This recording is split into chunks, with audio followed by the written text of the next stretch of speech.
Mukama yeebazibwe. Praise the Lord. Nsanyuse nnyo okubalaba. I'm happy to see you. Abali mu maaso gange. Those who are here with me. Ate n'abali ku mikutu. And those online. Abatulaba. Who are watching us. Mukama agulumizibwe nnyo. Glory to God. Neebaza nnyo ddala Katonda. I thank God so much. Okuyimirira wano akawungeezi ka leero. For standing here this evening. Njagala okwebaza okikola abasumba. I want to thank the committee of the pastors. Olukulemberwa Bishop n'abalala. Led by the bishop and the rest. Njagala okubeebaza abasseba abasumba baffe. I want to thank you so much, our pastors. Okunzisaamu obwesige. For having entrusted me. Okwegatta ku ttiimu endala. To join the rest of the team. Eneeyogera eri abakozi. That will speak unto the workers. Twagala okwebaza Musumba Kasozi. I want to thank God, Pastor Kasozi. Olw'okuba nti olukuŋŋaana luno oluna gye tusitula ng'abakozi. Because as workers, this conference is lifting us. Twali kubye mu ngalo olw'abasumba baffe. And let's clap for our pastors. Tubasaamu nnyo ekitiibwa. We honor you so much. Era twebaze ekkanisa eno eteekateeka omuntu omulamba. And we thank this church which prepares a holistic person. Ate ne mu eri eno ey'abakozi. And especially in this area of work. Mukama yeebazibwe. Praise the Lord. Muweereza munnange Lwanyaga. My fellow minister Lwanyaga. Nkwebaza okubeera nga wooli. Thank you so much for being around. Mukama yeebazibwe nti weetuli ffenna. Praise the Lord that we are all here. N'abo abataddeko n'abanaawuliza obubaka buno oluvannyuma. And even those who will listen to this audio later. Nze Lubega Partrick. Those are his names. Era nga nkolera mu Bumeme. And he works with Umeme. Ndowooza kyerabikirawo ku nnyambala yange. I think according to my dressing code it is vivid. Mbadde natandika okuba employee mu mwaka gwa 1994. Natandika okukozesebwa mu mwaka 1994. Nga ekyali UEB. When it was still UEB. Nenkolamu emyaka 6. And I worked for 6 years. Nengenda e Bungereza. And I went to England. Nenkolerayo emyaka 6. I worked from there for 6 years. Nenkomawo wano. I came back here. Nakakolera emyaka emirala 12 ndowooza. I've so far worked for more 12 years. So mbadde nga nkozesebwa okumala emyaka 27 kaakati. So I have been an employee for now 27 years. Abamu gye emyaka gy'owakabeera mu nsi. Some of you, that's your age. Nga ffe tuli eyo tukola. But yet for us who are there working. Nga musumba bw'agambye nfunye omukisa okukozesebwako wano ate ne mu Bungereza. As Pastor said, I got an opportunity of being an employee here but also in UK. Era kyampa ekifaananyi ekirungi ennyo ku muntu okukozesebwa ng'oli sayidi eri. And so it gave me a clear picture of how an employee is the other side. Oluusi ne neegomba nnyo singa abantu bangi bafunako exposure eyo bw'etyo. And sometimes I would like that other people would get the same exposure. Abatulaba bali ku kyeyo. Those who are seeing us and you're abroad working. Osobola okujulira nti enkola gye tukolamu nga tuli eri CM ye yaawano. You can testify that the way we work while that side is not the same way we do it here. Engeri gye tusaamu omulimu ekitiibwa. The way we honor our job. N'engeri gye tukola okutuukiza bakama baffe baagala tukole. And the way we work in order to accomplish the achievements of our bosses. Gwa family. However much the job is for the family. Era mugukola nga abakolera gw'otamanyi. You do it as if you're doing it for a stranger. So tugenda gabanako ebigambo bitono wano ku principles ez'obwakabaka. We are going to share some of those kingdom principles. Ng'ebimu mbiyiseemu si theory bu theory. When I've gone through others, not just theory. Mpeerebbwa okwogera ku enkolagana wakati w'omukozesa n'akozesebwa, omukozi n'omukozesa. I was given a task to talk about the relationship between the employer and the employee. Kuba enkolagana eno bw'ebanga nnungi nga y'amaanyi nga nnamu. Because if this relationship is good, strong and healthy, ekitongole kyonna kiganyulwa. Every creature will benefit from it. Ekitongole, the company. The organization or the company will benefit from it. Studies show that when this relationship is strong and healthy, okunoonyereza kulaga nti singa enkolagana eno ebeera y'amaanyi nga nnamu bulungi, and people are happy at their workplaces, abantu nga basanyufu eyo gye bakolera, there is increased productivity. Wabeerawo ebintu bingi ebivaamu mu kukola okwo. And people remain loyal to this kind of jobs. Ate nga abantu basigala beewaayo nnyo mu mirimu bwe gityo. But then maybe before we start on this, we need to read this verse of Colossians 3. Naye nga tetunaba kukitandikako twetaaga okusoma olunyiriro mu Bakolosaayi 3. 22 to 24. 22 mpaka 24. Colossians 3:22 to 24. Abakolosaayi 3:22 mpaka 24. It says, bond servants, obey in everything those who are your earthly masters, not by way of eye service as people pleasers, but with sincerity of heart, fearing the Lord. Whatever you do, work heartily as for the Lord and not for men, knowing that from the Lord you will receive the inheritance as your reward. You are serving the Lord Christ. Abakolosaayi 3:22. Abaddu muwulirenga bakama bammwe ab'omubiri mu byonna, si mu kuweereza okw'okungulu ng'abasiimibwa abantu, wabula mu mutima ogutalina bukuusa nga mutya Mukama waffe. Buli kye munaakolanga mukolenga n'omwoyo nga ku bwa Mukama waffe so si ku bw'abantu, nga mumanyi nga mulisasulibwa Mukama waffe empeera ey'obusika. Muli baddu ba Mukama waffe Kristo. This verse starts with telling us that bond servants obey in everything those who are your earthly masters. Zino ennyiri zitandika zitulaga nti abaddu tuwulirenga bakama baffe mu byonna eri abo bonna ab'omubiri. But again it goes to say that not by way of eye service as people pleasers. Naye ate neyongera ng'agamba si mu kuweereza okw'okungulu ng'abasiimibwa abantu. You know eye service? Omanyi okusiimibwa I can do okuweereza everything okw'okungulu. because Pastor Kasos is around here. Nsobola okukola buli kintu kyonna kubanga Musumba Kasozi wali andaba. Because it's eye service, I need to please Pastor Kasos. Kubanga njagala kusanyusa Musumba Kasozi andabe. It's very dangerous if you do things because of eye service at workplaces. Kaba katyabaga kennyini bw'obanga okola ebintu bakulabe eyo gy'okolera. Because my manager of women needs to see me working very hard. Olw'okubanga oyo ankulira mu bimeme yeetaaga okundaba nga nkola nnyo.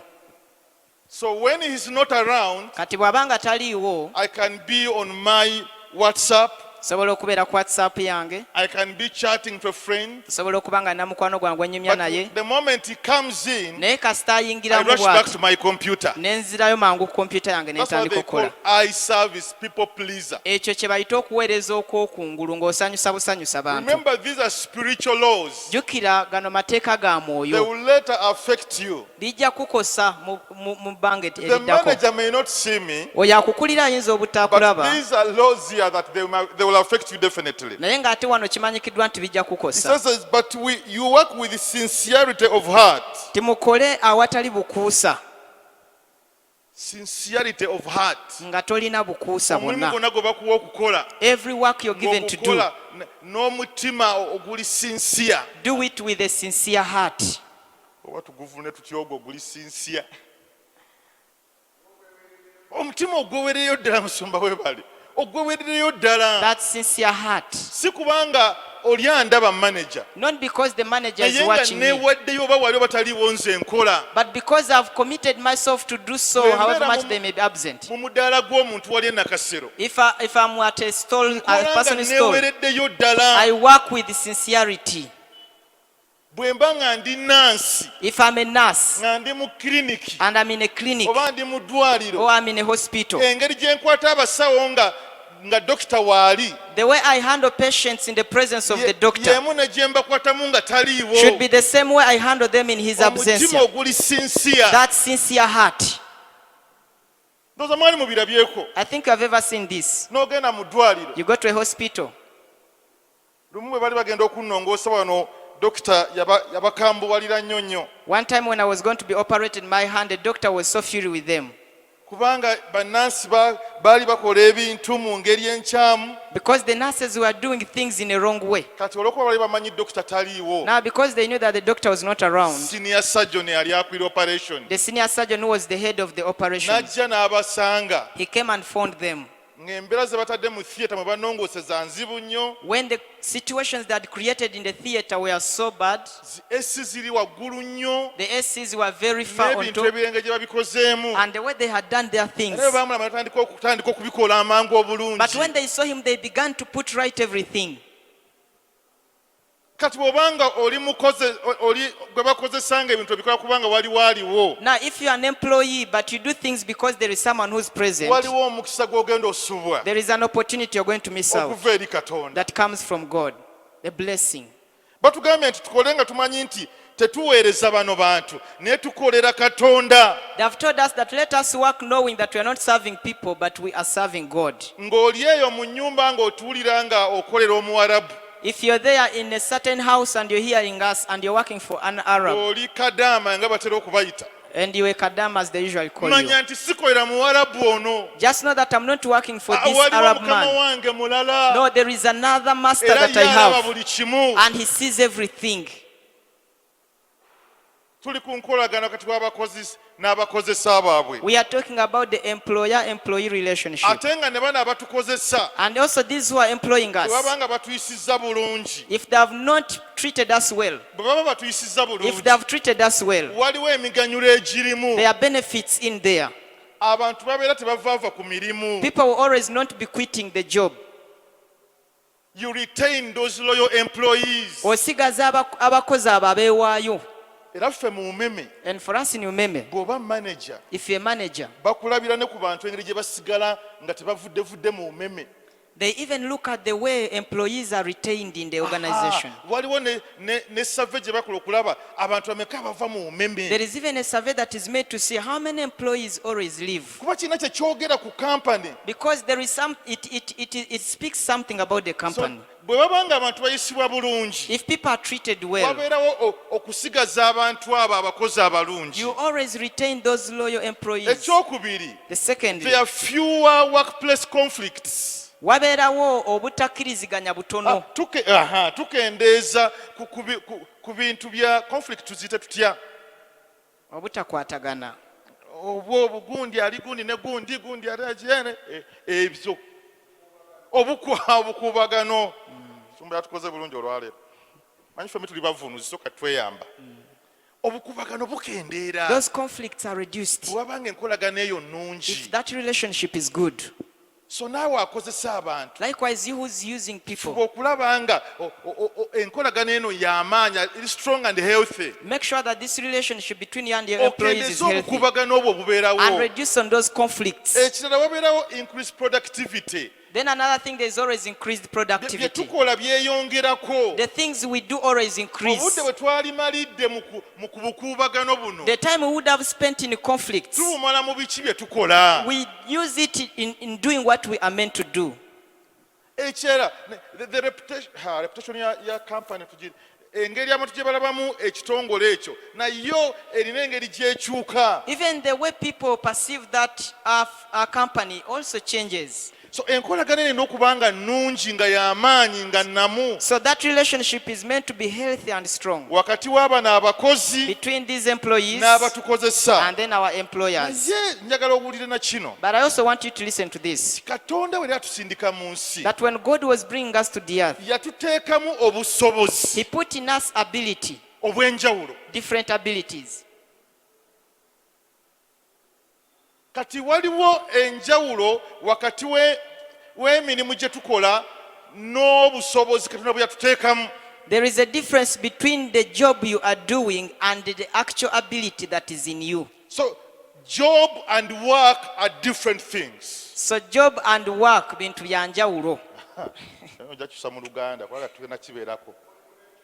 Aha! Omulimu gwo n'ekyokukola Musumba bya mukubire mu njawulo. ngalo ebigambo byatuba bitugasa nnyo. Mumunkubireko mu ngalo.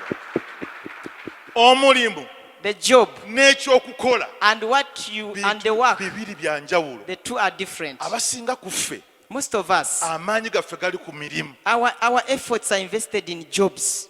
Naye ate Katonda And yet God yaluubirira nnyo so much bw'obeere intended ng'omanye ekyokukola that you may know what to do. era yakuteekamu obusobozi He gave us the ability, obubwo your own nga ability. omani waliwo obusobozi obukulimu. As you, Oman, there is There an is a ability in particular you. skill you have. Waliwo obukugu obuli mu ggwe. Era that skill will produce the money. Era obukugu obwo bwe bugenda okuleeta It's ssente, not the job. si mulimu guli It's the gw'okola, ability God has given you naye obusobozi obwo Katonda to bw'akuwadde bring out something. okubaako In ky'ofulumya. that ability and skill, Singa obusobozi obwo n'obukugu obwo, there lies your money, omwo mu bukugu n'obusobozi mwe muli there ssente, lies your riches, era mwe muli obugagga there bwo, lies your favor, era mwe muli okuganja there kwo, lies your protection. era mwe muli obukuumi bwo. In that ability Mu busobozi obwo which you came with on earth, obwo bwe wajja nabwo ku nsi kuno, not the job. si mulimu. The jobs are good Emirimu because mirungi they progress us into the other skill. kubanga gituyingiza mu bukugu buli. Because some of us, we wouldn't have capital Kubanga abamu ku ffe tetwandibadde na if it ntandikwa wasn't for jobs. singa tegwali mulimu. Some of us wouldn't be introduced Abamu ku ffe twandibadde if it tetwanjuddwa wasn't for jobs. singa tegubadde mulimu. But when we are introduced, Naye bwe tuba nga tumaze when we okwanjulwa, are to get the capital, bwe tuba nga tumaze ofuna we get entandikwa, something of our own hands. olwo tutandika okunoonyayo ekyemikono gyaffe And kyennyini. that's what God promised to bless. Ekyo Katonda kye yasuubiza okuwa In omukisa Deuteronomy 28, mu kyamateeka olwokubiri 28 verse 12, olunya olw'ekumi it says, n'ebbiri I'll bless the work of your hands. yagamba nti naawe omukisa emirimu gy'engalo zo. Your hands, Engalo zo not your jobs. si mirimu gyo. At the jobs, you bless the owners of those companies. Ku mirimu egyo gy'okola Katonda awa mukisa bannannyini gyo. But he promised the work of your hands. Naye yasuubiza okuwa omukisa emirimu gy'emikono What gyo. is it on your hands? Kati gwe ki ky'olina mu mikono gyo? Wano soogera ku business nene. I'm not talking about a big business. No. Njogera ku Teddy. I'm talking about Teddy Akwata empeta ze who gets her rings n'azitunda. and sells them. Eno empeta gy'erina Teddy yajinguza. This ring that I have was sold to me by Nali Teddy. ndowooza nti egenda kufeedinga. I thought it was going to Naye fade, ekyali bulungi. but it's still okay. Katonda ayinza okuba yamuteekamu obusobozi Maybe God put in her that ability obw'okwogera obulungi n'abantu. to always speak well with people. Kati ekyo kye bawa omukisa. Now that's what they bless. So nga twogera ku nkolagana wakati w'omulimu So- gwe bakozesa So n'akozesebwa. as we speak about the employer-employer Njagala relationship, tumanye nti wano tuyitawo buyisi. we want to understand that here we are just Tulina passing tuuka through. nga ffe tukozesa abantu. But time has come and we are employing people. Tulina okutuuka ekiseera Time has come nga ffe tukozesa abalala. when we are the ones employing Nga tulina others. sikiru gye baatuwa Katonda. When we have the skill given to Nga us by God tugikozesa. and we are using it. My sister Agnes has got a skill in the tailing machine. Sister wange Agnes alina obukugu mu kyalaani. And you need to bring out that skill. Kati olina okufulumyayo That's obukugu where obwo. your blessing lies. Kubanga omukisa gwawe we guli, That's where your riches are. awo obugagga bwo we buli, That's where your favor is. awo okuganja kwo we kuli. Freedom has got here in schools. Freedom alina wano amasomero. Baali bamukozesa. They were employing her. And I feared when she said she was going to start a school. Kati nze natya nnyo bwe yaŋŋamba nti agenda tandika I said, essomero. maybe she should stay there. And I thought lwaki But tasigadde as eyo eri. long as she has something of her own, Naye kasita aba ng'alina ekintu nga that's kikye, what God's ready to bless. ekyo Katonda kyeteesetese As okuwa long as we omukisa. do it with these principles we are going to discuss. Kasita oba ng'okikola ne zino ennono ze tugenda okwogerako. So soogera ku bintu binene nti I'm not talking about factory mwina ki. big factories Naye and big things. busobozi ki bwe baakuteekamu But gwe? what is that ability that was put in you? Because there is a skill which was put in you. Kubanga waliwo obukugu obwakuweebwa. Let's read about some men here who were given a skill by God. Katusome ku basajja wano abaaweebwa obukugu. First of all, before we go there, Proverbs 20-29 says Engero 22:29 egamba, that, do you see a man skillful in his work? tolabye omusajja akola n'obwegendereza? He will stand before kings. Aliyimirira mu maaso He g'abakabaka. will not stand before obscure men. Taliyimirira mu maaso g'abakopi. It asks ebuuza nti olabyeyo omusajja alina skill. He's asking, have you seen that man who works with Eyo skillful yegenda hands? muyimiriza mu maaso g'abakabaka. That is the skill that will make him stand Yeah. before kings. So twogera ku nkolagana eno We are talking about this naye tumanye relationship, nti gye tugenda okumalira but let us know that eventually ng'omulimu guno this job, oba ogukoze bulungi if you have done it so well, gukwanjudde mu kiki ekyo eky'emikono gyo kyennyini. it has introduced you into what your hands can do. Exodus 31 Okuva 31 verse 1 to 5. olunya olusooka mpaka ku The Lord lwokutaano. speaks to Moses Mukama ayogera eri Musa about some man here. ku musajja omu wano. Exodus 31 Okuva 31 1 to 5. olunya olusooka mpaka ku lwokutaano.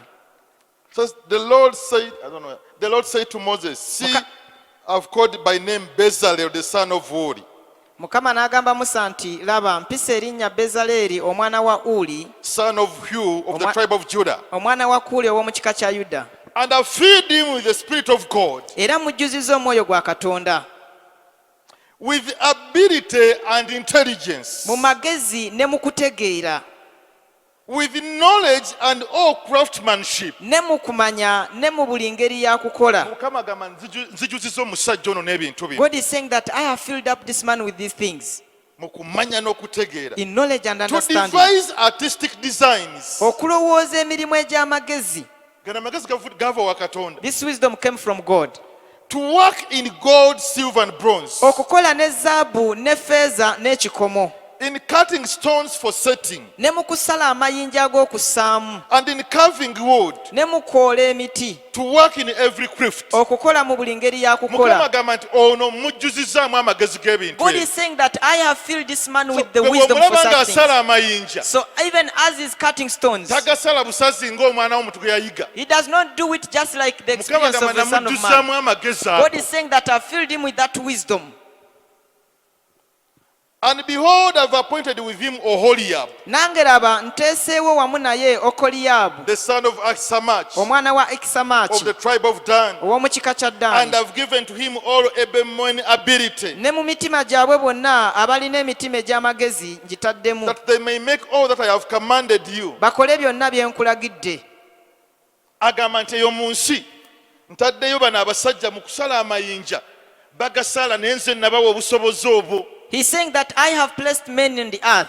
For them they are cutting stones, but in their way their wisdom comes from me. Bo tebaabawa amagezi ga kusomesa mu kibiina, For them they were not given the wisdom to teach in class, tebaabawa busobozi bwa kujja ku kituuti wano, neither the ability to come on the pulpit, tebaabawa busobozi bwa kulabirira balwadde mu ddwaliro, neither to take care of the naye sick in the baabawa hospitals, obw'okusala amayinja. but they were given the wisdom to Era cut bwe stones. bakwata amayinja ogasala, And when they are cutting their bwe bakola stones, zikateni ezo, when they make those curtains, bazikola mu bukugu obw'enjawulo. they make them in a high level of Agamba nti skill. nasindika nakagweyo n'amagezi He says, I sent Nakagwa with wisdom ag'okutunga engoye. to always sew clothes. Busobozi buli munda ye. It's an ability that is in Bw'aba her. asala engoye ezo, When she's cutting those tazisala mu clothes, magezi g'abaana b'abantu. she does not do it in human Namuteekemu wisdom. obusobozi I obwo. put in her that ability.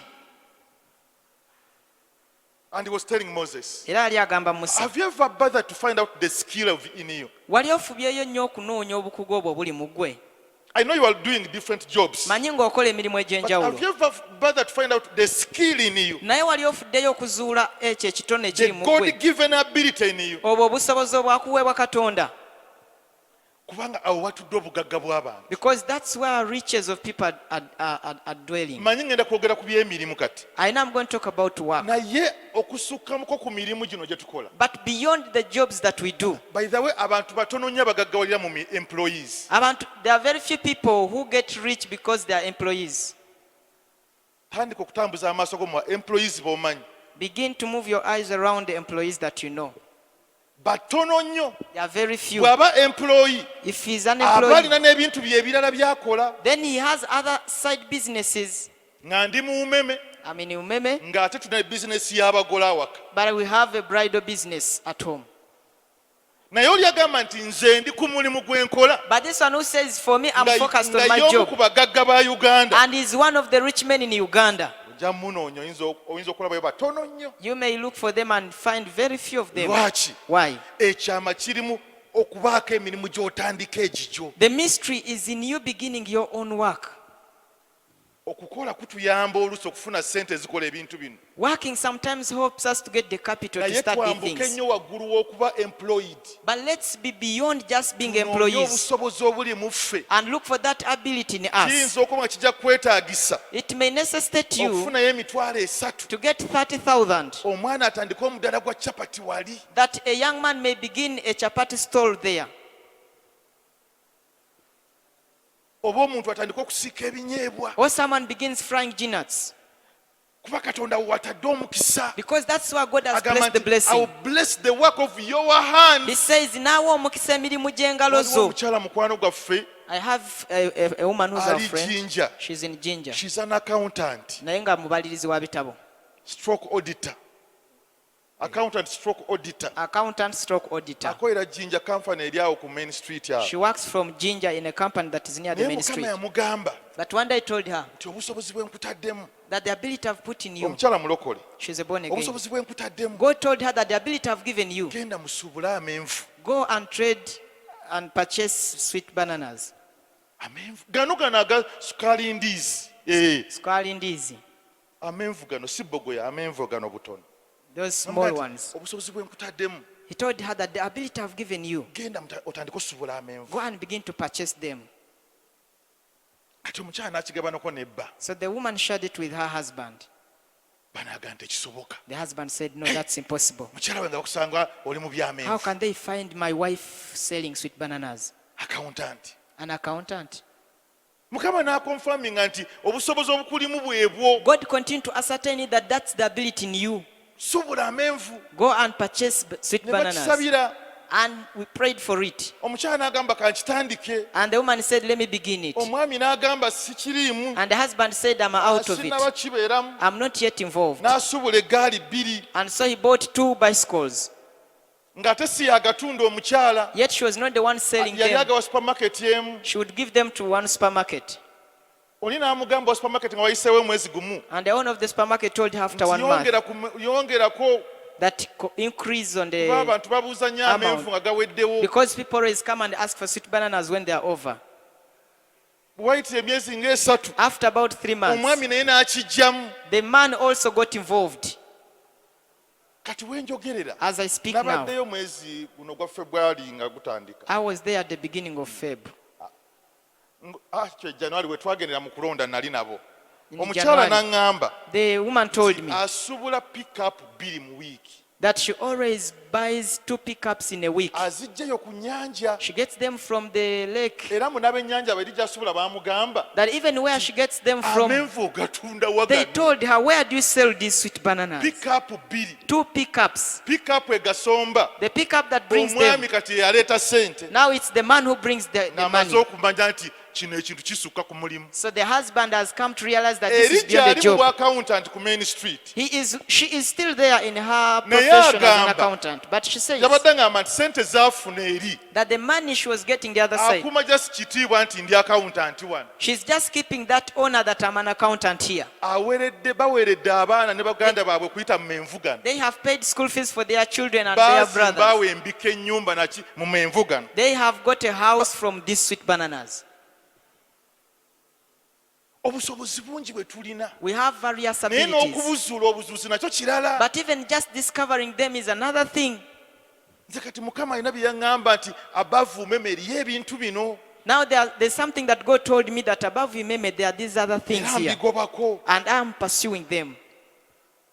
Mukyala wange yalinga akola mu banka kuti bank teller. My wife was a bank teller in a certain bank, Mu Equity Bank eyo. in Equity Bank.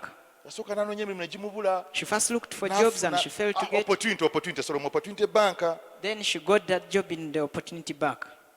N'avaayo. Then she left Contract there. bwe yaggwako. When the Basooka ne contract was bagyongerako over, oluvannyuma n'avaayo. they first added on the contract and later she came out. wano waakwera ebyaddiko ebya bridal. But now where she's working, her Ate bridal wendabye things nga from. Neeri yali amala biseera. That's where I'm seeing that actually she was wasting time the other side. Tugenda kwogera ku by'abakozesa. We are going to Naye talk kye about ŋŋamba employees. But what am I waliwo saying? obusobozi obukulimu. That there is an ability in you. Bunoonye. Look for that ability. Ate si tetwogera ku ssente mmeka. And we are not talking about the amount of money. Twogera ku mwami Lwanyaaga abataddewo ebizigo ne mukyala we wali. We are talking about someone who has put a cosmetics shop with his wife there. Ekyo Mukama agambe nti ngenda kiwa omukisa. God has said, I'm going to bless that one. Tukibuusa nnyo amaaso. But we overlook it. Kati nja kukomawo wano ku busobozi obwo. I will come back to this ability Naye njagala later. twogereko ku ne nga batukyatukozesa. But I want us to talk about that time when we are still being Oluusi baba employed. batukozesa nakyo tukyetaaga nnyo. Because sometimes Kubanga oluusi kye kituwa essente ezikola eri. if they are still employing us, we still need it because sometimes it gives us the money that will work the other Era ne side. bw'obanga oli eyo bweru, And if you're outside there, oyinza okuba ofuna ssente zeeyo nga bakozesa. maybe you might be getting the money Naye that buuza side. bulijjo ki kye ntandiseewo ekyange. But always ask yourself, what have I started that is Oba mine? kitono kitya kale naye nga kitandise. However small it may be, but at least when I've started it. Oba bikajjo bina bye batunda wali naye ng'okitandise. Or maybe you have sugar canes they are selling on the road, but at least you've started But it. so what are these godly values in our workplaces? Kakati bino ebyakatonda ebiri mu ffe byebiriwa bye tulina ku mirimu gyaffe, Bye tulina okubeera nabyo. bye tulina okubeera nabyo. Godly values in our workplaces. Ze Values. ngenda okwogerako. values tuziyite ki? Tulinawo kakensa waffe. Values.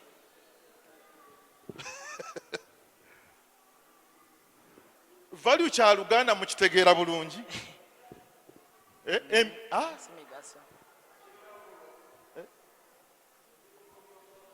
Ebirungo, ennono, ate walekeddeawo okuvuma.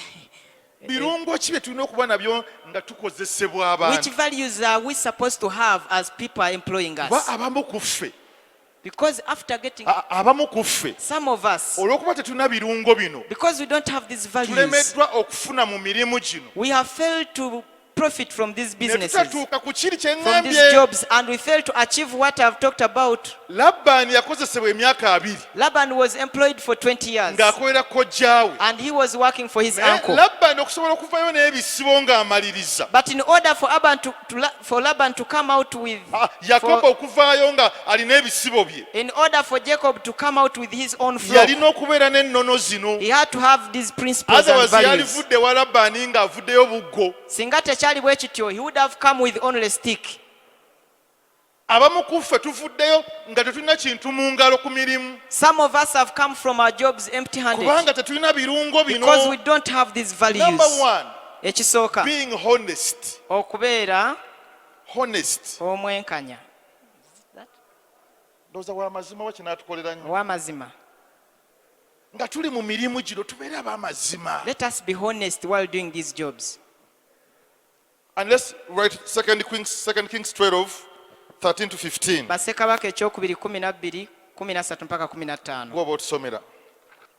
Okay, let me read as you interpret. But they were not made for the house of the Lord basins of silver, snuffers, bowls, trumpets, or any vessels of gold or of silver. 2 Kings. 2 Kings 12, verse 13. Bassekabaka ekyokubiri 12, 13. Naye ebikompe ebya ffeeza n'ebisalako ebisiriiza n'ebibya n'amakondeere n'ebintu byonna ebya zaabu oba ebintu ebya ffeeza tebyakolerwa nyumba ya Mukama, ne ffeeza ezaaleetebwa mu nnyumba ya Mukama. From the money that was brought into the house of the Lord, Kubanga ezo ne baziwa abo abaakola emirimu. for that was given to the workmen who are repairing the house of the Lord with it. Kubanga ezo ne baziwa abo abaakola emirimu era ne baziddaabiriza ennyumba ya Mukama. And they did not ask for an accounting from the men into whose hand they delivered the money. Era tebaabalirira muwendo eri abasajja be baawa effeeza mu mukono gwabwe okuba abo abaakola emirimu. For they dealt honestly. Kubanga baakolanga n'obwesigwa. Bano abasajja tebabasaba na accountability. These men were not even requested to give accountability. Bible egamba nti baakolanga n'obwesigwa. The Bible said that they used to work honestly. Ennono esooka oli mwesigwa. The first value or principle is, are you honest? Muganda wange muzimbi lwanyaga. My brother is a builder. Eriyo abazimbi bannaffe olumu nali njogerako n'omuweereza wa Mukama omu. One day I was speaking to a certain minister of God.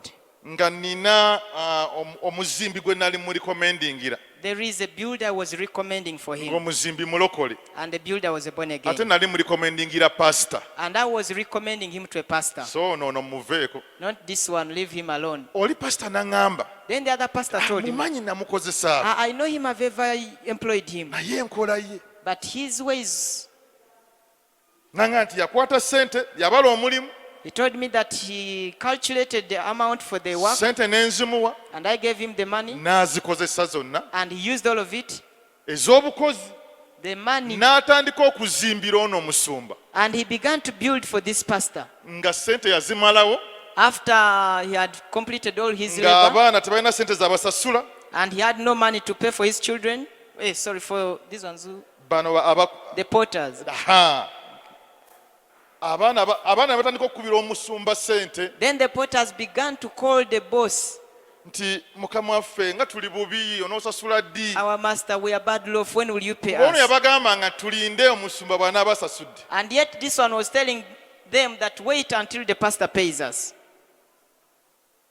n'aŋŋamba nti sisobola kuddamu mukozesa. And he told me I cannot use him again. Era n'omulokole omulala n'ampa lipooti y'emu ku muzimbi ono. And another born again gave me the same report about this builder. Tuli beesigwa abaana ba Katonda. Are we honest children of God? Oba ffe tukozesebwa okukyusa figures. Or it is we who are being used to change the figures of money? Oba ffe tukozesebwa okulimba. Or it is who are being used to lie? Zino nnono. These are values and Yakobo yali principles. mwesigwa. Jacob was honest. Ewa Labbaani. In Laban's home, Yatuuka ku level yagamba Labbaani. he came to a level of telling Laban, Nze tewalabako nga nkugamba nti waliwo endiga eyavuddemu omwana gwayo miscarriage. that for me, you've never heard me telling you that there is a sheep that miscarried. Naye nga Yakobo agenda mu maaso n'asasula n'okusasula. But Jacob would go ahead and even pay. Oli mwesigwa. Are you honest? Oli bw'agamba nti jangu onkolereko. When someone tells you that come and work for Oli me, mwesigwa. are you honest? Omanyi tetukola bukozi mirimu gino. You know, we are not just doing these jobs. Tulina otuuka ku ddaala. We must come to a Nga bwe level babuuza nti ani asobola okunnyambako okunkolera. when they can, if they ask that who can help me in this area to Nga work for bakujjayo me, ne bagamba oyagala byaki? they can pull you out and ask, Byakutunda dduuka. do you want a shop attendant? Waliwo gundi. There is so and so.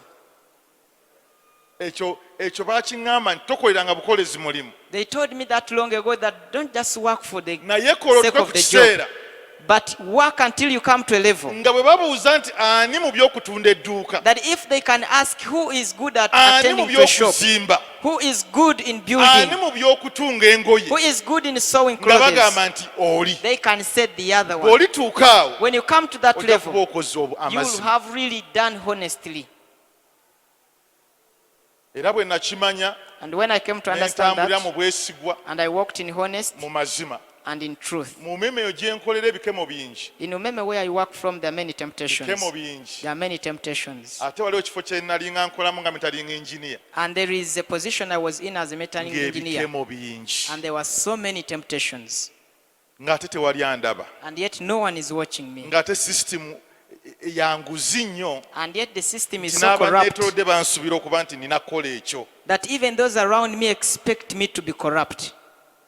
Era beewuunya. And they are always marveled. Era olumu bwe nali embaala eyo, And one day when I was in Mbale, omwami omu yali mujaasi ng'ofiisa mukulu. one man who was a chief officer, Yali aguliridde bannange. he had corrupted Naye my ng'ate birina okutuuka n'ewange. friends and bribed them. Kati bwe namugamba ekyokukola ekituufu. Yet he had also, N'aŋŋamba nti naye inginiya gwe tolaba ng'oli abunomo. okay, when I told him the right thing to do, he told me, don't you see that you're abnormal? N'agamba nti bali bonna bakola kirala. He Ne told me bakama abo gwe tolaba ng'oli abunomo. All the others are doing a different thing, plus Ne your mugamba bosses. nti Aren't abali you bali abnormal? abunomo. And I told him, no, it's the other ones who Si are kye abnormal. bakola kye kiri abunomo. What they are doing Naye is abnormal. kye ŋŋamba ki? But what am I saying? Pressure bwe zijja. That when the pressures Osigala mount, oli will you mwesigwa. remain honest? Oli agambye nti jjako transport. Someone told you that take off your Bw'omala transport. okutunda edduuka lyange, After selling off things in my shop, jjako sente eza lanchi remove money for lunch n'eza transport. and money for transport. Omanyi olinnyira 13 ogende wo. You know that you 3,000 for your Naye transport. ogwo wabala mutwalo. But for you said 10,000. N'emmere wabala ya mutwalo. Even food you calculated for 10,000. Era ozitoolangako. And you always remove it. Ate nga biri mu balokole. And they are in born again circles. Are you honest? Oli mwesigwa. Mu mumeme Mukama yampa ekisa. God gave me the grace. Nkuuma amazima gange. And in Umeme, I Nekuuma remained amazima true. gange. I remained Era true. olumu And one day, mu 2014 in 2014, nazze nakano akantu kange. I came with this. Bampa akantu kano They gave me this thing mu 2014. in 2014. Certificate of recognition awarded to Partrick Lubega for being a district outstanding employee of the year 2014. Kati bannange be baawaayo amannya gaffe. It's my friends who gave in our names. Olw'ekisa kya Katonda ne bannondamu nti ono y'aba afuna outstanding employee. And by the grace of God, I was chosen to receive that Ne certificate. bampeerako ne voucher ogula ebintu mu supermarkets. And they also gave me a voucher on top of this to buy Kati things in the bantu be supermarket. bawaayo erinnya So lyange. it's people who forwarded my name. Amazima g'olina The truth that you have, tusobola kugamanyira ku bakwetoolodde kye boogera. we can know it from what those around you speak about Si you. ggwe kye weeyogerako. Not you, what you speak Bwe about babuuza yourself. abakwetoolodde.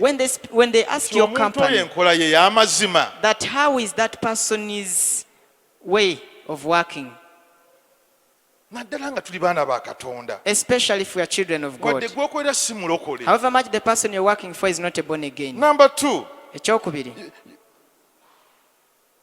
live with integrity. beera n'obwe. Tuli ku enkolagana y'abakozesa n'abatukozesa. We are talking about the employer-employee relationship. Live or act with integrity. Kola n'obwesimbu. Now, being a person of integrity is very vital. Okubeera omuntu omwesimbu kikulu nnyo. Our colleagues see us as examples of what it is like to follow the God of the Bible. Mikwano gyaffe gitulabirako okuba ekyokulabirako era kiki ekitegeeza okubeera omuntu agoberera Katonda wa Bayibuli. Obwesigwa bwaffe. Our honesty, Tuli ku integrity. our integrity. Bwe bwesigwa. Gali gabadde ku mazima. Biringa byagala okufaanagana. Obwesigwa buno. Oba obwesimbwa. Abantu babutunuulira. They look at this Ne integrity balyoka balaba Katonda wa Bayibuli oli gwe tugamba. and then they see the God of the Bible that we talk about. Leero waliwo we ngenze nga ngenze okunsala enviiri. There is somewhere I went to cut off my hair Leero. today. Kati oli asala enviiri n'aŋŋamba. Now the barber told me, All along oli musumba. togamba bulijjo oli musumba. Tinali ntambuza wano TV. That as I was switching on my TV, Olumu nali ntambuza TV. one day Nga nkyusa channels. I was changing my channel Tinensanga nga kuliko embaga n'emikolo. and I found their weddings Nga gwe wali and ogatta functions. abagole. And you were the one wedding the couples. Bulijjo oli musumba. So you were pastor. Manye kati bo balaba omuntu.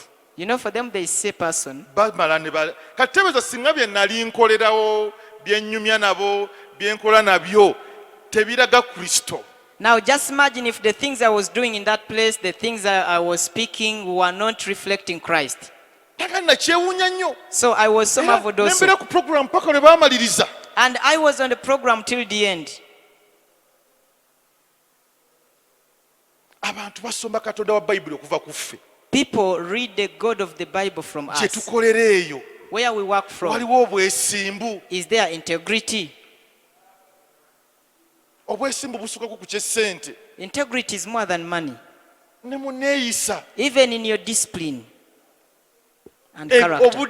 Obudde bw'oli employer obukozesa otya? How do you use the time that the Do you have employer has given you? integrity? Oyina obwesimbu mu budde. Oba bw'otuuka ku mirimu. Or when you reach your job Otuuka area, ssaawa 4 you come at 10 kubanga wabaddemu overnight. because you were in the Eri overnight. time y'oli si yo.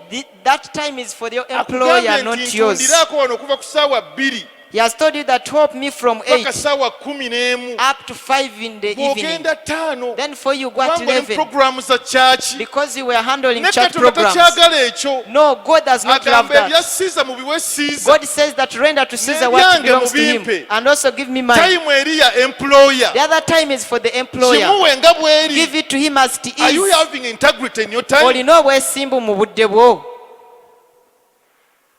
Twogera ku nkolagana eno gye tubeera nayo. We are talking about this relationship that we have. Omulimu gwo gw'olina That job that you have. ogukola n'obwesimbu. Do you do it with integrity?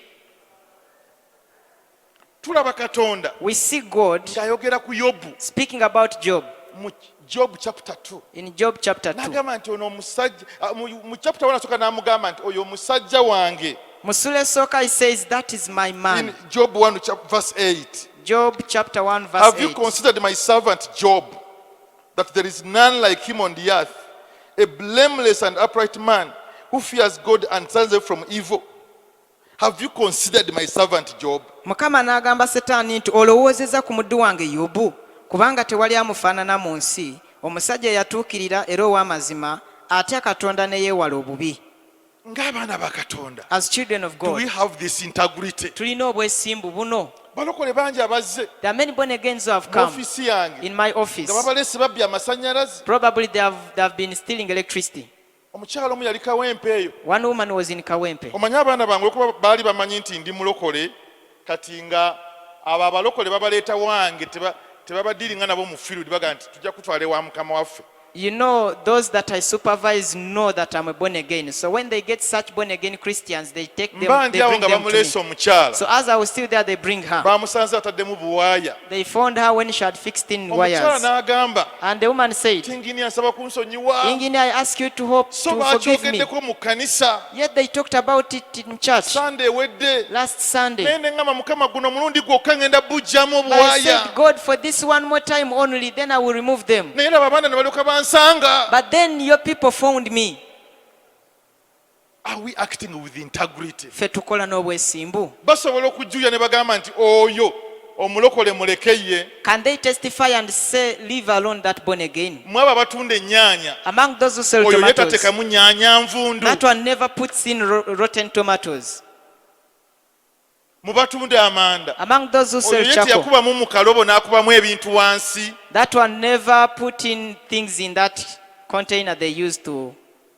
Do you act with integrity? Okola n'obwesimbu. Bino bye bitulemesa kufuna omukisa nga tuli mu mirimu eyo. These are the things that make us miss out on our blessing. When Job was challenged, Yobu bwe yasomoozebwa, we see in Job chapter 2, tulaba mu Yobu essula ey'okubiri verse 9, olunyiro olw'omwenda, the wife challenging Job. mukazi we ng'amusoomooza. Then his wife said to him, Awo mukazi we n'amugamba nti, do you still hold fast your integrity? okyanyweza obutayonoona Curse abo. God and die. Weegaane Mukama ofe. Omukazi ngalaba Yobu amaze okufiirwa ebintu ebyasooka. The wife said that Job had lost the first things. Omukazi n'amugamba, And so the woman era told him, okyali mu bwesimbu are you buno. still trusting God?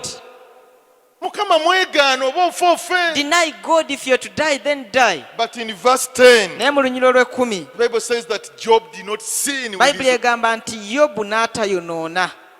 ku mirimu gye tuli eyo. Where we are Ne working baba from. bakunyigiriza. If they have squeezed you, Katugamba okolera muntu mu nnyumba eyo gy'oli. maybe you are working for someone in that Nga house where you wondabira. are, and that's why Naye you're nga watching me Mukama from. wa akuyisa bubi. But yet your boss is ill-treating You you. still act with integrity. Okyakolera n'obwesimbu.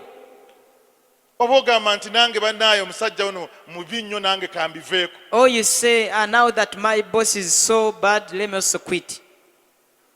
Oyinza okuba ng'otundira muntu dduuka. Maybe you're a shop attendant to Naye nga someone. ssente ze mukola ne zaakusasula. But yet the money you work and then the money he pays you, Nga tebikwatagana. they are not comparable. Oyiyayo amagezi agamusowola. So do you also devise means of getting some money for yourself from Oba his osigala okyali business? mwesimbu. Or you remain with integrity? N'ogamba nti ogusajja gwanziba dda. And you say, this man has cheated me for so Mukama long. nange no chansi gyampadde. Now God has also given me this Kasita nze chance. mbalansinga ssente zaago. Good enough, it's me who balances this money.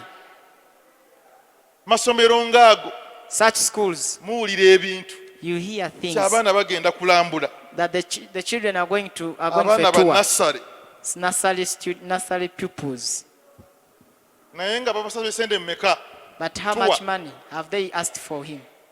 Sente mmeka mu tuwa.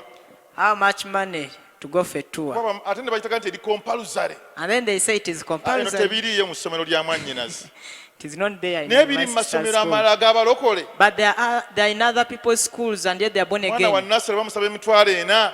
A nursery Bamutwala bali ku pupil, freedom city bamukomyewo. they are asking for Naye 40,000 to ng'akikola take out to mulokole. freedom city and come back. And yet the person doing it is a born again. Taking advantage y'abazadde. Pardon? Taking advantage of the parents. Taking the advantage of the parents. Do you act with integrity? Okola n'obwesimbu.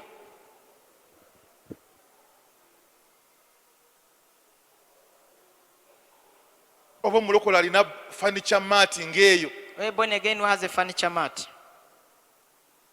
Bakola bibajje. They are making. N'ojja n'okozesa kakabadako. You come and Ogenze wa manufacture mulokole. your cupboard, Okimanyi ogenze wa mulokole. knowing very well that you've gone to a born again. N'akugamba nti kano kabulako vanish yekka. And he tells you it's only Sasula furnish that nkakube is remaining. vanish. Then pay so that I can vanish it for you. ogenda okudda enkya By the time you come back the following day, bw'akulaba ne yeetooloolamu when he sees you, he branches a little bit. yamaze dda okukatunda He has already sold it off. alwo apapa kukola kalala mu sipiidi. Now he's trying to make another one at a high Where speed. is your integrity? Obwesimbu bwo buliwa. I told my best man when I was still living there, when Nagamba. I was working in Umeme. Best man is what in Uganda? Okay, waliwo mukwano gwange nali nnyumya naye nga bampadde omulimu gwa Umeme. There is a friend of mine I was talking to when I'd been given the job of Umeme. N'aŋŋamba nti ne mugamba nti njagala ntuuka ekiseera mu Umeme And I told him that I want to come to a level in Umeme nga ndi mu bantu abataano abasinga okuba ne integrity wenkolera ku district yange. when I'm among the 5 people with integrity at my district where I work from. N'anziramu bw'ati. And this is how he responded. N'aŋŋamba nti ekyo tekimala Lubega. And he said, that's not enough. Ekyo Lubega. kitono nnyo That's very small. ky'oba oluubirira What you should aim nga at gw'osinga integrity mu Umeme yonna. when you are the best person with integrity in the entire Muganda, Umeme. ekintu ng'okiwanise nnyo And naawe. I told him, oh, Nanga you've va taken ku it bya to another district level. wali w'oli. He said, no, leave the Mu district Umeme alone. yonna ky'oba In the okolerera. whole Umeme, you should aim at that.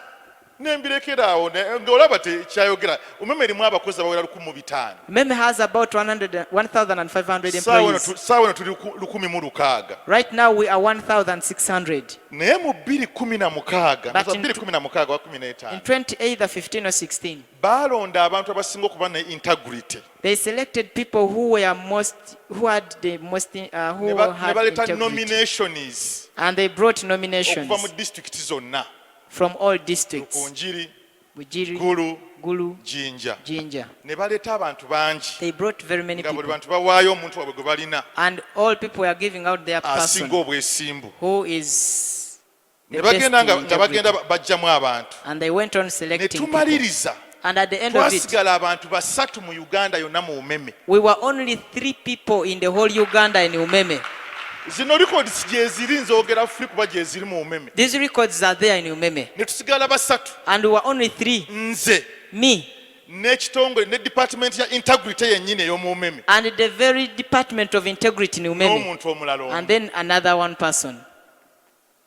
Mikwano lwaki tetusobola kuluubirira ebintu bino ennono z'Obwakabaka? Why can't we aim for these kingdom principles? Kubanga bino bye bitwanjula mu bantu abatamanyi Katonda. Because these are the things that introduce us Ate in the ne Katonda heathen. by'agenda oyimirirako fe okunywera mirimu gyaffe. And still God will base on this to establish us in our jobs. Okutunyweza mirimu To egyo. establish us in those Okulabamu jobs. omukisa gwa Katonda. And that we may see the blessing Okulabamu of God in promotion them. ya Katonda. And that we may see godly Remember, promotion. promotion doesn't come neither from the west nor east, Kubanga promotion teva mu buvanjuba oba mu nor bugwanjuba. from the south nor from the Oba north, mu mambuka oba but it maserengeta. comes from God. Naye eva ewa Katonda. God is watching. Katonda alaba. How are you dealing Gweokola etya as ebintu an byo. employee? Gwe ng'omukozi Do you act with integrity? okola n'obwesimbu. Value number 3. Ekyokusatu. Act justly, love mercy, and walk humbly with God. Kola n'obwenkanya, beera n'okusaasira, ate otambulire mu bukakamu ne Katonda. Mu bwetowaze ne Katonda. Very good. Act justly, Kola n'obwenkanya, love mercy, yagala ekisa oba and okusaasira, walk humbly with God. otambulire mu bwetowaze ne Katonda. These are principles that are going to propel us to greater heights in employment. Zino z'ennono ezigenda otutwala ku madaala agasinga nga batukozesa. Remember, we say that there is something we need to start on our own. Jjukira twagambye nti tulina ekintu kye tulina okwetandikirawo nga ffe. But again, we may need some capital to start that. Naye ate tuyinza okwetaaga We entandikwa may need the okutandika. people we work with to help us into that thing. Tuyinza okwetaaga abantu be tukola nabo So the batuyambeko mu way nsonga you eyo. deal when you are an employee matters a lot. N'olwekyo ekyo ky'okola ng'okyali mukozi kikulu nnyo. Let's go to Micah 6:8. Katugende ku Mika 6:8. When I was working abroad Bwe nali nga nkolera ebweru in the UK, mu Bungereza, I used to see these people very, very honest nalabanga abantu bano nga beesigwa and nnyo, with integrity. ng'ate beesimbu nnyo, And they were not even born again. ate nga tebaali balokole. Micah 6:8. Mika He has 6:8. told you, O man, what is good, and what does the Lord require of you, but to do justice, and to love kindness, and to walk humbly with your God.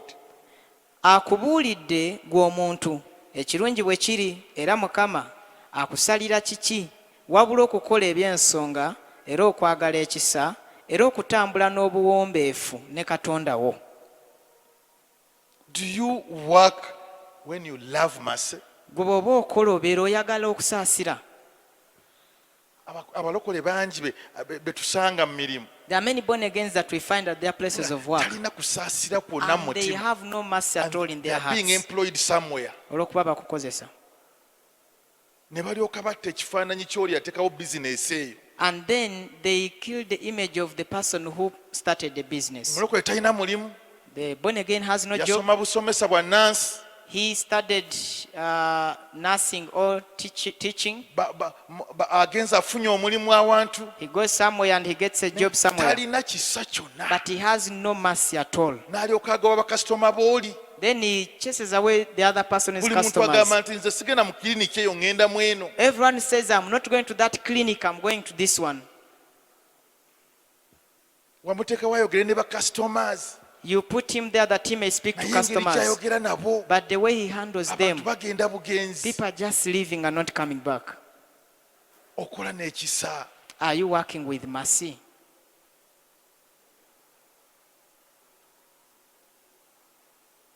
Awulira nga wa waggulu nnyo. He feels he's They so said, high. and walk humbly with God. Bayibuli egambye ng'otambula n'obuwombeefu ne Katonda. When we are employed, Bw'oba ng'okozesebwa, stop being puffed up and proud. lekeraawo okubeera n'amalala ate ng'olina essukutu. Many of our people, born agains, Abangi ku balokole baffe when we are employed, bwe baba nga bakozesebwa, we feel we are the masters. tuwulira nga ffe kati abafuuse ba boosi. Oli akuwadde kukola mu restaurant ye, Someone who gave you work to do in naye oli mu kuba his oggolera abantu restaurant. abajja okulyamu emmere. But then, pardon?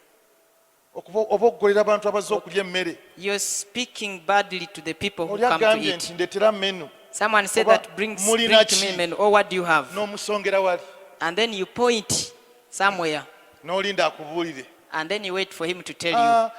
Ennyama ya boyiro oba nsiike. Okay, is meat Ebyo boiled obiraba or naawe. fried? You also see Obiraba the things. naawe. You are seeing them. Don't disturb me. Amalala. Pride. Okola mulimu gumu, You have one job. tasobola kutwala mu mulala. No one can take you to another job. N'ogwo gwe bakuleseeko oluusi. But yet even the one they have given you to Bakulekerawo do, bwe bati. they just leave Oluusi you. oliraba bizinesi kugwa. Someone is seeing Oli the mu business saloon. backsliding you in a Batukusuubira. saloon. We expect you Bwekuteeka mu saaluuni, that when we put in a ng'ozze saloon okukola, and you've come to oli work, najja n'agamba, and someone comes and mumuwe says, n'amagezi. give even Nedda counsel. kusinziira ku mutwe gwo. That no, according Ate kati to your kano head. kano akasalo kaali kunyumidde nnyo kasitoma. Now this style would be good according to your head. Go an extra mile. Weeyongereku eddaala eddala. Mugambe nti okusinza bwe ndaba tukole na kino kintu kangezeko kino kasitoma olabe naye kijja kunyuma tunaakyusa kale. Yogera mu lulimi oluleeta abantu okukoma waawo. Use a language that will retain those customers. Naye amalala mangi. But pride is too much. Olumu bwe nali ngenze nga bankyusiza okuva e Wandegeya. One time when I had changed my station ebbanda from Wandegeya to nga Banda metering engineer. as a metering engineer, Nali nakatuukayo I had just arrived there. ne tukola meeting eyasooka. And then we had the first Ne meeting. ŋŋamba abavubuka bange And I told my people I work with, abaana bange The ne mbagamba people I tugenda kusooka work with. tufuneko outing. I told them we are going to first get an outing. Mujje ne bakyala bammwe. Come with all your wives, Ffenna all of us. tugenda genda e Kavumba. We are going to go to Tugenda Kavumba. kuzannya omupiira wamu We are going to ffenna. play football together. Tugenda kumala tutuule twogeremu. After that, we shall sit and Tujja speak. kuliira eyo mmere. We shall have our lunch that side. Ne bajja And they came ku Saturday on ne Saturday. tuvuga emmotoka zaffe ne tugenda. We drove our cars and went. Tufuna ekiseera And kirungi. we had a good Ne tusamba moment. nabo omupiira. And I played with them Nga football. sifaayo oba ono asima binnya oba ono engineer. Not minding whether this one is an engineer and this one is doing another thing. Oba ono alinnya muti. Or this one is climbing Oba the oli tree. alina diguli. Or the other one has Ffenna a nga tuli degree. wamu. We were all together. Abaana ne baŋŋamba olw'eggulo. And then they told me in the evening Ti engineer. that engineer, Kino tekirabangako. we have never seen this. Tubadde ne ba-engineer bangi. We had many engineers, Tukirabangako. but we have never seen this. Tugenda kukola tufiirewo. We are going to work. naye tutuuka mu mirimu ne tuzimbazimba. But we are given jobs and we begin swelling around. Bino si nnono za bwakabaka. Those are not kingdom Yesu principles. yatambulanga mu bantu be bw'ati Jesus used to walk among his people, ng'abatambulamu. walking among them. Bino eby'okuzimba si bya bwakabaka. Those things of swelling around are not kingdom focused. Be humble. Beera Stay mwetowaze. humble. Beera mwetowaze. God has put you there. Katonda akutaddewo. Don't be proud. Tobeera na malala. Leka ku mulimu abantu bagambe nti tusobola okutuukirira gundi oyo. You be approachable at that place where you Nga work Bayibuli from. bagisomera ku ggwe. When they can read the Bible from you. Nti omanyi oba omuwa omulimu That you know when you give him a job ogw'okuzimba to build, ayogerekeka naye he's approachable. naye eriyo we bagamba But there are those they say, tosobola kwogera naye. you can't even talk to him. Omuwadde omulimu You have given him a job akutungira olugoye that he may ate sell a cloth yafuuka for you. mukamaawo. And now he becomes your boss.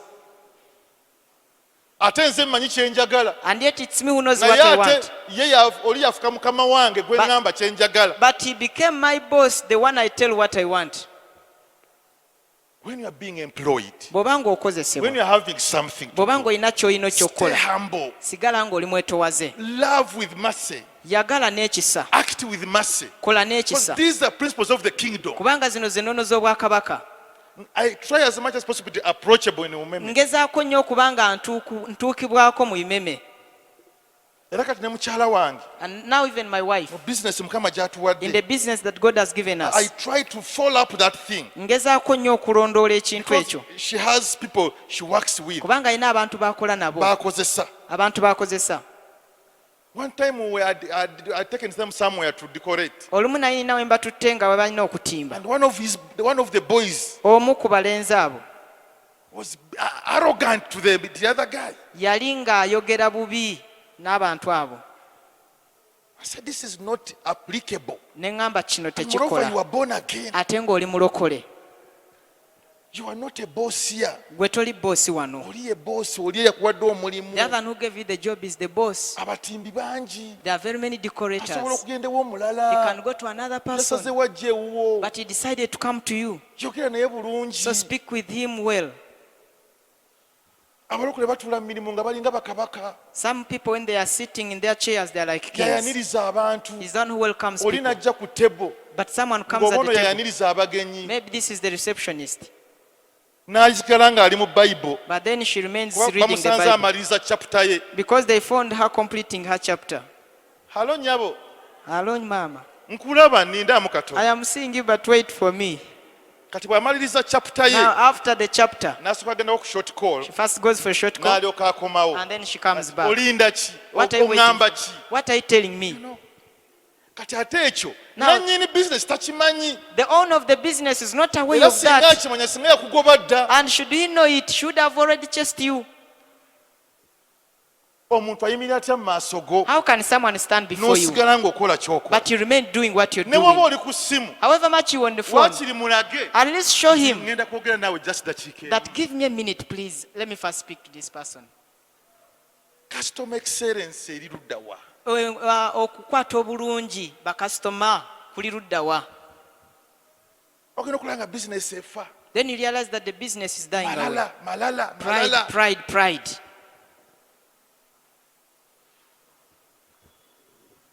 Tujja biyita mu speed. We shall go through them Naye Mukama ajja first, tuyamba. but God will help us.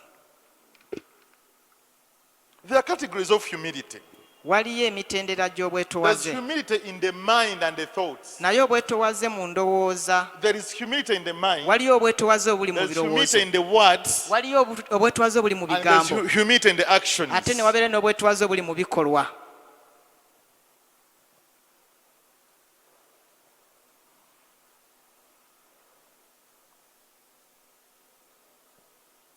Another point, as we are being employed, Point endala, oba ng'okozesebwa, be willing to forgive. beera nga weeteeseteese okusonyiwa. If you are to be successful in these employer-employee things, Bw'oba ng'oyagala kuyitimuka mu bintu bino eby'okukozesa n'okukozesebwa, be willing to forgive. beera ng'oli mweteefuteefu It's a okusonyiwa. kingdom principle. Nnono ya bwakabaka, Because we are not perfect at all. kubanga tetutuukiridde Those wadde. bosses will annoy you. bakama baffe bajja Your tunyiiza, fellow workers will annoy you. bakozi banno bajja kunyiiza, And even yourself, you are not perfect either. ate era naawe totuukiridde. So be willing to forgive and drop things. N'olwekyo naawe beera mweteefuteefu okusonyiwa n'ebintu obite. We have employees who are born again even, Tulina abakozi ng'ate n'abalokole, and they have battles all over their workplaces. naye nga balina entalo mu mirimu gyabwe gye bakolera. Bakola nabo balinako entalo, He has battles with his fellow employees. bakama bo balinako entalo. He has battles with his bosses. Ono tajja mubuuza, He will not greet this one. oli tajja He will kumuddamu, not respond to ne the other one. muddamu na bukambwe. Even if he's to respond, he responds in a Kati wrathful way. emikisa egyalibaddewo mu employment So the opportunities that would be there, gitandika okusalikako. they begin to reduce. We are told in Mark 11, Tugambibwa mu Makko 11. Jesus was telling us, Yesu yali atugamba. Mark 11, 24, 25. Makko 11, 24 Therefore I 25. tell you, whatever you ask in prayer, believe that you have received it and it will be yours. And whenever you stand praying, forgive. If you have anything against anyone, so that your Father who is in heaven may forgive you your trespasses. Makko 11:24-25. Kyenva mbagamba nti ebigambo byonna bye musaba n'okwegayirira mukkirize nga mubiweereddwa era mulibifuna. Awo bwe munaayimiriranga nga musaba musonyiwenga, bwe mubanga n'ekigambo ku muntu, ne Kitammwe ali mu ggulu abasonyiwe ebyonoono byammwe. Tulina okuba ready okusonyiwa We must be ready and willing to nga tuli forgive ku mirimu gino. when we are at our Eriyo places bingi of Mukama work. wo byajja okukola There are many things that your boss will do by'otayagala, that you don't love, naye tobeeraawo okumulaga face but don't be there to show him that face. nga bw'ogijja mu spiritual warfare bw'ogimutwalira face eyo. Just as you get it from the spiritual warfare and the overnight, then you take it to your place waliwo of gye work. bata essaawa ya mwenda. You know, here we have what we call the Ffenna 9th hour. tutabuka wano. All of us run crazy here. Ffenna. All of us. Era pasita Mukulu atugamba And Pastor Mkwe told us bw'oba onoonya mukazi wa kuwasa that if you're looking for a wife oba musajja wa kufumbira, or a husband to get married to, ebyessaawa y'omwenda biveeko. first don't look for them in Mulinde the nga 9th hour. afulumye. Wait for them after Wano the face 9th hour. ziba za bajaasi. Because at that hour the faces are like for soldiers. Kati ojja wano face eyo bw'etyo Now you take away that face from here n'ogitwala eri and you manager, carry it directly to your n'ogitwala place eri of nannyini work. dduuka, You carry it directly to the owner of the n'ogitwala eri shop. nannyini Carry it saaluuni, directly to the owner of the n'ogitwala salon. eri ba Carry customers. it directly to the customers. Be willing to drop things. Beera ng'oli mweteefuteefu okubaako by'oweeresa.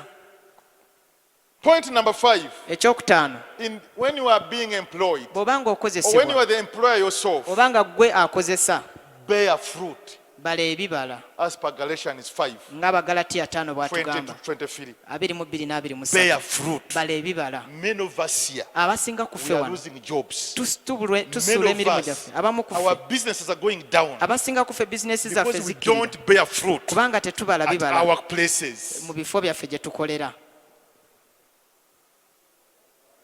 One of those fruits Ekimu ku bibala ebyo is love, kwe kwagala, is joy, essanyu, is peace, emirembe, patience. obugumiikiriza. Sometimes you need that face which is joyful Olumu weetaaga feesi eyo eriko to keep akamwenyumwenyu, your business running, bizinesi yo okusobola to okuba keep nga that etambula, favor with the boss. okusobola okusigazaawo Weetaaga okuganja oku maaso ga akamwenyumwenyu mukama wo. ako. You need that smile on your face. Mukyala Esther, Miss ng'abantu bajja oggula obuwunga, When people are coming oluusi to buy beetaaga flour, ekibala kya ssanyu, pardon? ekibala eky'essanyu. And then you bear that fruit of joy. Tebafaayo oba wayise mu biki ekiro, They don't mind what they went through in bo the kye night. baagala okusanga. For them, what they want to Tubambye see, omukyala oyo aba musanyufu. oh, that woman is always happy. Era njagala nnyo ogenda oggulawo obuwe. And I usually want to go and Aba buy from her musanyufu. place because she's always happy. The joy of the Lord is your strength. Essanyu lya Mukama ge maanyi go. Teri muntu ayagala kukozesa muntu abanga feesi zeetuzze buli kaseera. There is no one who wants to employ someone who has a rough face always. Buli kaseera manager ajja kukubuuza, Always the manager is asking you, ekiro kyabadde kirungi? was the night good for you? Is everything okay? Ddala okakasa No, ddala it buli is kimu well, kiri it is well, bulungi. it is well. Kirungi birungi Kuba byonna. feesi alaba teraga nti it is well. Because the face does not show that birungi. Kyava akubuuza That's why he asks you every day, okubala ekibala. bearing the fruit. Being patient with people. okuba ng'ogumiikiriza It's a n'abantu fruit. nakyo kibala. Naye tulemeddwa okubala ebibala. We have failed to bear fruit. Bwe baba tebatugobye, If they don't chase us, bizinesi ze zifa. it's businesses that we begin to die off. Sometimes conditions are so harsh. Olumu embeera nzibu nnyo. I've worked in very harsh conditions sometimes. Nkoleddeko mu mbeera enzibu ennyo And ebiseera you've ebimu. had to pray to God to give you the grace Ng'osaba busabi Katonda okuwa ekisa to bear fruit. okubala ekibala. Mukama wange olumu There's some time when my boss, nga yali anforcinga okubbira omuntu amasannyalaze. he was forcing me to cheat for someone electricity. Steal. Namukwita steal. Ng'ate mukama wange And yet is my boss. ng'ali ku sayidi emu n'oli abba. And he was on the same side with the stealer. Nga kinetagisa okubala ebibala bingi awo. So I needed to bear many fruits there Kuba oli mukama wange. because he's my boss.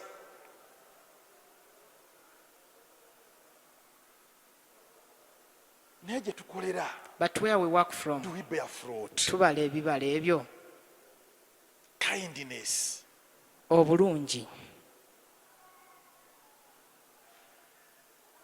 All these things keep us in our workplaces when we are secure, when we are favored. Ebintu bino bye bitukuumira eyo gye tukolera nga tuliko okuganja ate nga tulina obukuumi. Okolera mu Warabu You are naye working for ng'akuyisa bubi. yet is ill treating you. Naye contract ya myaka 2. But the contract is for 2 years. Ogenda givaako myezi 3. Are you going to terminate it after 3 months? Jacob, when he was working for Laban, Jacob bwe yali akolera Labani, he was cheated yabbibwa nnyo 10 times. emirundi 10, But the man remained working. naye yasigala akola. And what do we see in the end? Era bwe kyatuuka ku nkomerero yaabyo, God blesses him and the man goes there with flocks. Katonda yamuwa omukisa n'avaayo n'ebisibo. For 6 years, Okumala emyaka he 6 worked for a woman, yakolera omukyala, for Rachel. yakolera Rachel 6 years. 7 years, sorry, 7 myaka years. myaka 7.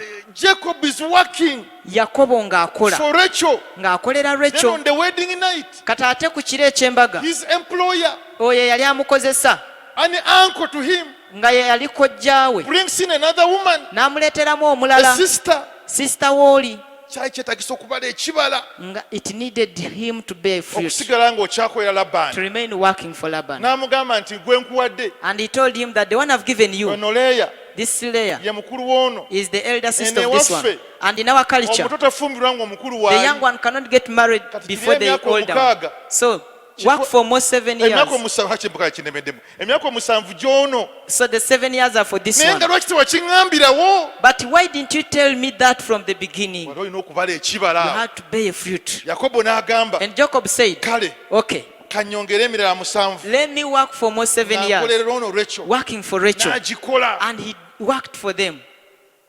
Tudduse ku mirimu kuba tetusobola kubala bibala But eby'okugumiikiriza, we have failed to bear fruits of patience at our places of ebyokwagala, work. ebyessanyu, Love and joy. long suffering, Okugumiikiriza. self control. Okwekuuma.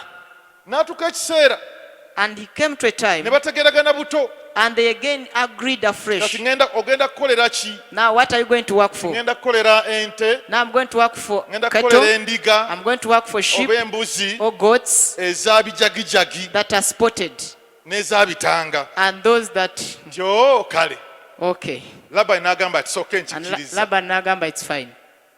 Ekiro At night, Labani n'agenda. Laban went. Labani yamanya Because Laban knew okuzaala bitanga that for them to give birth to spotted ones n'oli bijagijagi and those others, twetaagisa ennume zino. we need these kind of male ones. Labani n'agenda And Laban went. n'aggyamu buli bitanga na bijagijagi And he brought out all those ones that they had agreed n'azitwala upon kilomita 3 okuva we baali. and took them for about 3 kilometers Bwe from tuba where they tuli were. wano If we are so here, n'azitwala Nansana. he took them to Nasana. Yakobo agenda okujja ku makya By the time Jacob nga came in the baggyemu morning, zino ezinazaazisa. they had picked them out, all those ones that were Wali males. olina okubeera ng'obala ekibala You had to bear fruit osigala n'omusajja and you ng'oyo. remain with such a man. Mukama n'amuleetera ekirooto And God brought a dream to him n'amuwa idea and gave him an idea ey'okukola obuti. of having sticks. Obuti ne bwalyoka babutunuza mu mbuzi. And then the sticks were put in Ne front of the mundika. sheep and the goats ne mu nte and the cattle, okusobola okufuna ziri ennume ezinazaazisa. so that he can get the other male ones Ne that will idea help produce bagimuwadde. these ones. But who gave him the idea? bagimuwa amaze kubala kibala. Okay, they give him the idea after he bears the fruit. ago amagezi tegagira gwa papa n'odduka ku mirimu. That counsel cannot come for you who is always rushing to leave the tegagira job. gwa atabala kibala. It can't come for you who does not bear the bagaleetera oli fruit. amaze okubala They ekibala. only bring it to those ne that bear bamugamba fruit. nti ndabye nga bakubba. And they tell him that I have seen them naye kati kola defrauding kino you. na kino. But now do this nga and this. mukama yakuwa amagezi. And it's God giving you the wisdom. era oluvannyuma bayibuli egamba And eventually the Bible yakobo says n'avawo n'ebisibo bingi. Jacob left with a very big flock. labani yeewuunya And Laban wondered, n'agamba ennume zaavuddewo ezibadde said, zizaazisa. where did the males come nga from? mukama yaleeta dde amagezi. When God already brought wisdom. nga tugenda okumaliriza As we wind up, njagala tusome ekyawandiikibwa kino I want us to read this scripture ekiri mu Luka that is in Luke essula y'ekumi chapter 16, olunyiro lw'ekkumi ntutuka ku lw'ekkumi verse 10 up to 12. Luka 16 Luke 16, from verse 10 to 12 okuva ku 10 mpaka 12. egamba nti one who is faithful in a very little is also faithful in much, Aba omwesigwa ku kintu ekitono ennyo ne ku kinene aba mwesigwa. and one who is dishonest in a very little is also dishonest in much. Era aba omulyazaamaanyi ku kintu ekitono ennyo ne ku kinene aba mulyazaamaanyi. If then you have not been faithful in the unrighteous wealth, Kale bwe mutaabenga beesigwa ku mamona atali mutuukirivu, who will entrust you to the true riches? ani alibateresa obugagga obw'amazima? And if you have not been faithful in that which is another's, Era bwe mutaabenga beesiga ku ekyo ekyabeene, who will give you that which is your own? ekyammwe ani alikibawa? Yesu yali abuuza Jesus was nti asking oba toli mwesigwa ng'okolera oli, that if you're not faithful for ani another agenda person okuwa thing, kiri kye twagambye ekikyo? who will give you the other one that we say that belongs to you? Obba ebiseera by'oli, You always cheat the other one's time. tossaamu bantu kitiibwa kuba bizinesi si You yo, don't honor people because it's abantu not your baddamu nga business. bw'oyagala kuba bizinesi si yo, You handle people recklessly because it's not your abantu business. tobagumiikiriza kubanga bizinesi You are y'oli. not patient with people because Yesu it's abuuza someone's business. Jesus is ani asking, anaakuwa eyiyo? then who will entrust you with yours? Jjukira twagambye Remember we said waliwo omukisa ogw'enjawulo mu kino ekikyo, that there is a special kind of blessing in what belongs to you. naye okugikuwa eyiyo But for you to get your own, bagamba beerako omwesigwa mu they are ky'omulala. telling you be faithful in another's. Kati ffe tumala gakola ebintu But for us we just do things kubanga si kyaffe. because it's not Ogamba nze ours. singa saluuni yange You say if that salon was singa mine, nkeerawo 12 I awo would olaba, be there by 6. naye gwe ojja biza kitundu But now you come 8:30 oba ojja ku ssaawa 4. or you come at 10. Nze bwe ndikola eyange And you say if I make mine 12 tutandise okukola ku by bakasitoma. 6, I will already be working on the Nze customers. olwasiga nkola restaurant nze. If I make a restaurant, Kale kwegamba singa ebintu mbisubula kiro, okay, now I would be buying these things at ne night tuwaatirawo ekiro ekyo. and we immediately begin peeling in the night. Naye obyogera But as you speak eriyo this, gy'okola mu restaurant y'omuntu, where you're working in someone Ogendayo else's ssaawa restaurant, 4. you go at 10. lw'osuze mu overnight, The day you sleep in an obagamba overnight, nja kujja webasavingira ku 6 nkyawummuddemu. you tell them I will come at around midday when they are serving, I'm still resting. Naye bw'oba toli mwesigwa mu ky'omulala, But if you're not faithful in another's, Yesu abuuza Jesus is asking, ani alikuwa ekikyo? then who will entrust you with yours? Baatugambye nti bwe tuba tukola They told us that if we are tukole nga working, tutunuulira Yesu yatukozesa. we should be working considering Jesus to be our master. Olumu omusajja omusiraamu yajja One day Muslim man came. nga bamukuta abba amasannyalaze, They had found him stealing n'ajja electricity, ngamba nti nga bamusinzise ku ofiisi yange, and they had sent him to my office. n'angamba yingini ekintu tukimalirize And they said, engineer, let's wind up this kubanga thing. fayini zaabanga nnene nnyo, Because the fines would be so high. nga tubateekako fayini nnene nnyo, They would put a high fine. nga bajja asobole okuwaayo miliyoni emu ebbiri mukimalire awo. So he comes to give you just 1 or 2 million so that you can wind it Fayini up oluusi from there. zagendanga ne mu miliyoni 8, 10, Because sometimes 15. the fines would even amount to 5 million, 8 million, 15 Eh. millions. naye bwe yajja n'aŋŋamba But when he came and told me kimalire wano engineer that let's wind it up from here, engineer, tetusobola kukimala wano I said we can't wind it up from ngenda here. kukubalira ssente nti ate lwaki engineer And he asked me why. n'aŋŋamba ne mugamba nti mukama wange tanzikiriza kukola nkola gy'ogamba I told him that my master does not permit me to do things the way you mukama wo want. uli mu ofiisi eri And he told him, but your master is tuli wano there. naawe We are here with you ate kino alone. ekintu nkimanyi bw'omaliza kiba kiwedde And I know the things, when you finish this, it will be done. bano abalina sigira nga yonna yafuuka nankovu wano These ones who have a very big sigida that even Akirevu became a scar. kimuli eno yenna And the beard is ne very mugamba nti long. mukama wange ali ku mmeeza wano And I told him that my master is here with us. aluwa And he asked me where. ne mugamba muzeeyi katonda I told him that, nga engineer naawe What? leka va ku ebyo and he said, tuli engineer, wano no, babiri please leave those naye things, we are kyetugamba here. ki nti But what are we tokola saying? mulimu ng'otunuulira bano bakama bange Do not work while looking at these ampadde earthly omulimu ye oli masters. mukama wange ow'omu ggulu The one who employed me is the master in heaven. era yusufu yagamba And Joseph said, n'akola atya ekintu ekinene bwe kiti how can I sin to such an mu extent maaso ga katonda wange before my God? yusufu yali talaba ono potifaali Joseph was not looking at Potiphar olw'okuba taliiwo because he's not around. No. yusufu yali amanyi Joseph nti knew nze nkolera muzeeyi that I am working for God. muzeeyi katonda gwe nkolera I'm working for God. ekyo bwe tunakyeteekamu If we can ne comprehend tumanya nti that, nkolera muzeeyi katonda and we know that we are working for era God, abantu bwe bandaba and when people see balaba me, muzeeyi ekifaananyi they see God's image. bwe mbaboggolera When I shout to them, there is something they take with them. bwe mbaddamu nga bwe njagala When I reply and Waliwo- respond waliwo kye batwala ku recklessly, muzeeyi there is something Katonda. they take about my God. bwe mba ku ssimu ng'ate omuntu ali mu maaso gange If I'm talking on phone and yet someone is waliwo before muzeeyi me, ky'atwala there is an image I we create for are my working for God. our master Tuli mu jesus kukolera mukama waffe Yesu. bw'oba toli mwesigwa mu ky'abalala If you're not faithful in another's, onooba otya omwesigwa mu kikyo how will you be faithful in your own? and as we work Era nga tukola as I finish nga maliriza, as you work gwe ng'okola, if you are seeing me bw'oba ng'ondaba, always look around weetegereze ng'ebikwetoolodde, always look around tunulaatunula and say magamaga, where is the work of my hands ogambe nti emirimu gy'emikono gyange giriwa.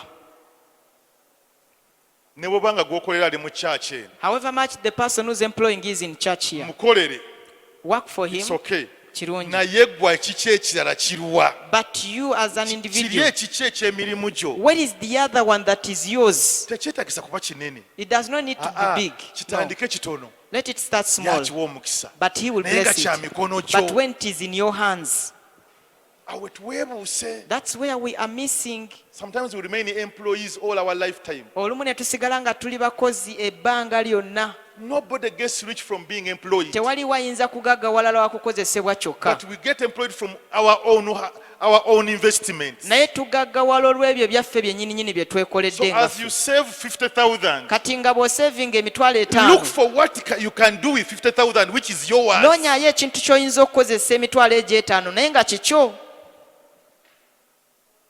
as you get 100,000 Nga bw'ofuna emitwalo 10, look for what is yours in 100,000 noonyayo ekikyo mu mitwalo biyinza egy'ekkumi. okuba kusuubula bikajjo bya goowa 5 It could be buying those sugar canes, but 5 that of is them, yours naye nga kye kikyo. God will bless that to greater heights Katonda ajja kiwa omukisa kikulaakulane. nobody gets rich from being employed Tewali agaggawala ng'akozesebwa naye bukozesebwa. baba bakuwa million 2 Even if they are giving you 20 million, when you are just in employment naye nga bakukozesa bukozesa. somebody will be employing themselves Abamu bajja kuba beekozesa with the little capital nga bakozesa ssente they will entono be richer than the one ez'entandikwa, who is earning millions naye bajja kuba nga bagagga eno okusinga oyo tugendayo afuna okufuna million. amaanyi agatutandise eri We go there to get the power to help us begin ours. tugendayo okufuna obusobozi We go there to get the Oh, ability. kati nze umeme ina byenjigiriza bizinesi bwe zitambula Now, Imeme has taught me certain things of how to run a nali business. nkyetaaga nakyo I needed it as well. erina abantu bennyanjuddemu umeme And there are people that I've introduced into Imeme. kati nja kikozesa sayidi eri Now, I will use it the oba other side. nkikozesa sayidi Or I eri use it on the other umeme erina side. ebintu byendaze There are things that Umeme has showed me. it has taken me to countries Entutte mu mawanga paying for me ng'ensasulira and I fly there n'embuuka ne ŋŋendayo but I'm eyo. seeing things Naye ndabayo which are going to ebintu help me in my own ebigenda okunyamba mu kyange nze. situka ku bigere ebyo. Stand up on your feet.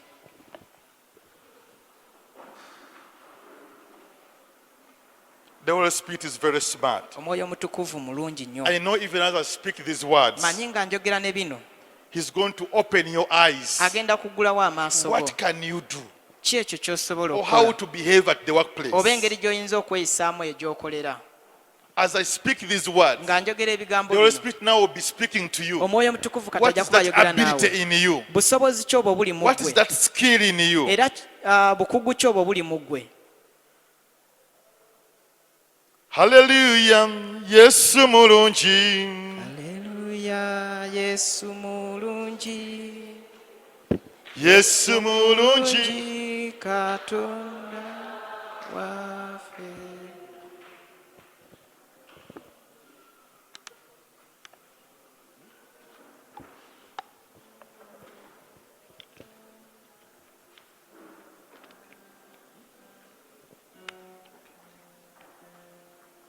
Owaffe mulungi. Haleluya, Yesu mulungi. Yesu mulungi. Katonda. Bannanga tuwadde n'amagezi. Haleluya, atuwadde n'amagezi. Atuwadde n'amagezi. Katonda waffe. Annanga tuwadde n'abantu. Haleluya, atuwadde n'abantu. Atuwadde n'abantu. Katonda waffe. Olwaleero katumusinze ffe. Haleluya, katumusinze ffe. Hallelujah. Tumusinze ffe. Katonda waffe.